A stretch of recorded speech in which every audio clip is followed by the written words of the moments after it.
Hey guys, welcome back to the channel. Today, we're diving into one of the most underrated yet powerful skills in relationships, listening.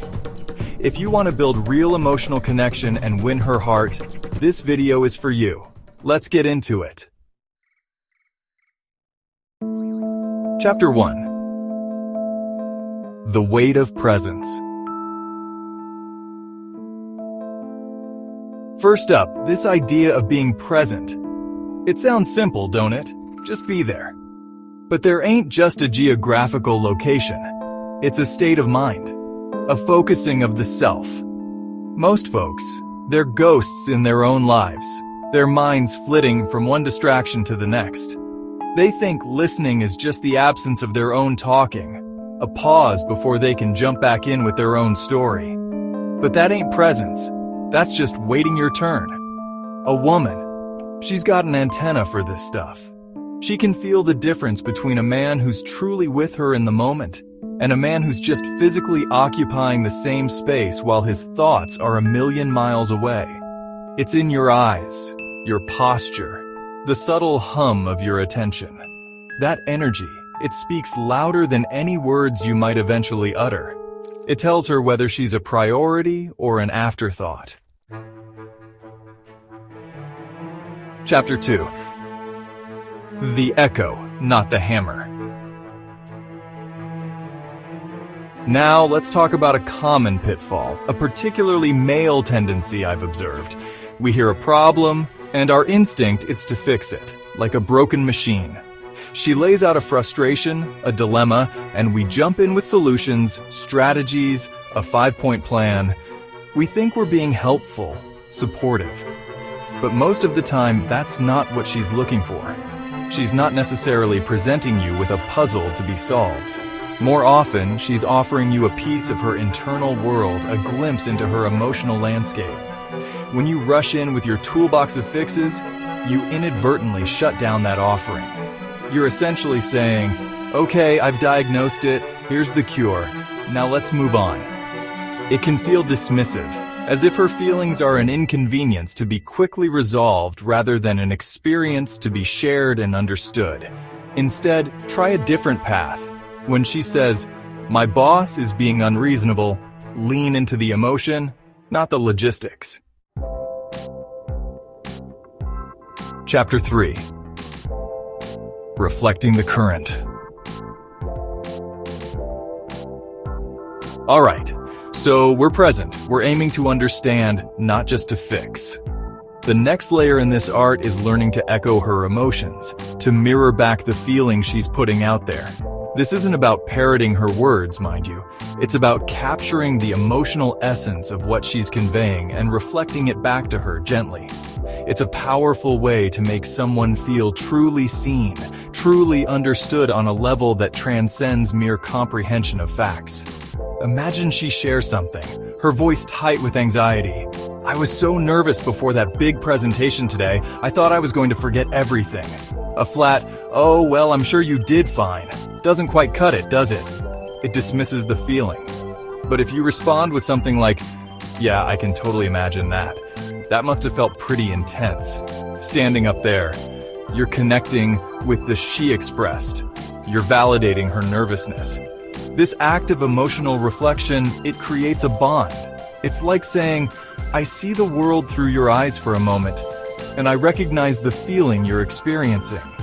It makes her feel less alone in her emotional landscape. Human beings were wired for this kind of resonance. Chapter 4. Unlocking the interior. Most conversations, they skim the surface, don't they? Polite exchanges, factual reports. How was your day? Fine. End of story. If you want her to truly open up, to share the deeper currents of her thoughts and feelings, you need to learn the art of asking open-ended questions. These are the keys that unlock doors, inviting stories and reflections, not just simple dead-end answers. They signal a genuine curiosity about her inner world. Think about the difference. A closed question like, did you have a good day? Typically elicits a one-word response. Yes, no, it was okay. It's a conversational cul-de-sac. It doesn't invite expansion. It doesn't encourage her to share the texture, the details, the emotional nuances of her experience. It's efficient, maybe, but it's not connective. It's like asking for the headline when what you really want is the story. Now contrast that with an open-ended question. Instead of "Did you have a good day?" try something like "What was the most interesting part of your day?" Chapter 5. Holding the focus. This one's a subtle trap, easy to fall into. This tendency to redirect the conversation back to ourselves. It's a common human reflex, born perhaps of a desire to relate, to find common ground. Or sometimes, let's be honest, just plain old ego. She shares something, an experience, a feeling, and before she's even finished her thought, we jump in with our own related story, our own anecdote. It seems harmless, even connective, but it can often have the opposite effect. Imagine she says, "I had such a hard time sleeping last night.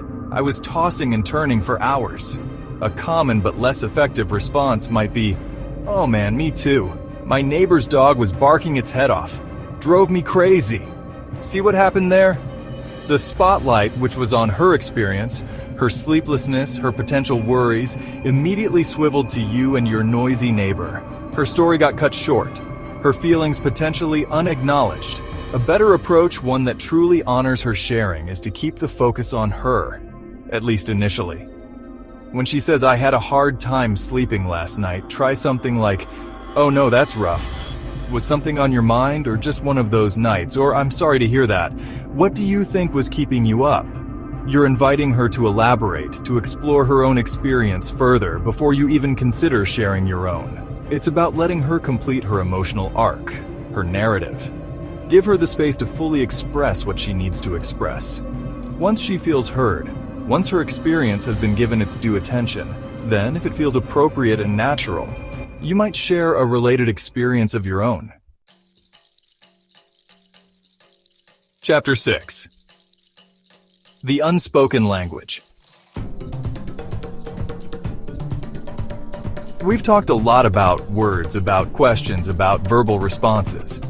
But so much of communication, especially the kind that builds deep connection, happens in the silence, in the spaces between the words. Your body language. It's a constant broadcast, often more honest and impactful than anything you consciously choose to say. What you say, how you hold yourself, can speak volumes to her. Think about the signals you're sending without uttering a single syllable. Are you facing her directly, or are you angled away, one foot already pointing towards the exit? Direct orientation says, "I'm with you, you have my attention." Are your arms crossed defensively over your chest, creating a barrier, or are they open, relaxed, inviting? Open posture signals receptivity, a willingness to connect. These are ancient cues, deeply ingrained. Eye contact, too, is crucial, but it's a delicate balance. Not a predatory stare, not an invasive interrogation, but a soft, steady gaze that says, "I see you, I'm engaged." It's about connection, not intimidation. Letting your eyes wander around the room while she's pouring her heart out, that's a clear message of disinterest, a silent dismissal that can be more hurtful than any critical word. And then there are the smaller cues. A gentle nod as she speaks, not excessive, but enough to show you're tracking, you're processing. So remember, mastering the art of listening isn't about being perfect. It's about being present, understanding her emotions, and showing her that her world matters to you. If you got value from this video, give it a thumbs up and share it with a friend. And don't forget to subscribe for more tips on confidence, connection, and communication. Thanks for watching, and I'll see you in the next one. This practice of true listening, it ain't a quick fix. It's a discipline, a way of moving through the world, of encountering other souls. It's about recognizing that beneath the surface noise, everyone's carrying their own story, their own quiet battles, their own deep-seated need to be truly heard, to be witnessed without judgment. When you offer that kind of attention, especially to her, you're offering something rare and precious in this often cacophonous existence. You're building a bridge across the void. It's not about memorizing lines or deploying tactics. It's about cultivating a genuine curiosity, a sincere empathy, a willingness to temporarily set aside your own narrative to fully inhabit hers. The echoes of that kind of listening, they linger. They build trust, foster intimacy, and create a foundation for a connection that's more than just skin deep. Now you've got it. If you found this video helpful, give it a thumbs up, share it with someone who might benefit, and don't forget to subscribe to Love Lessons for Men for more insights and tips to help you succeed. Thanks for watching until the end, and I'll see you in the next video.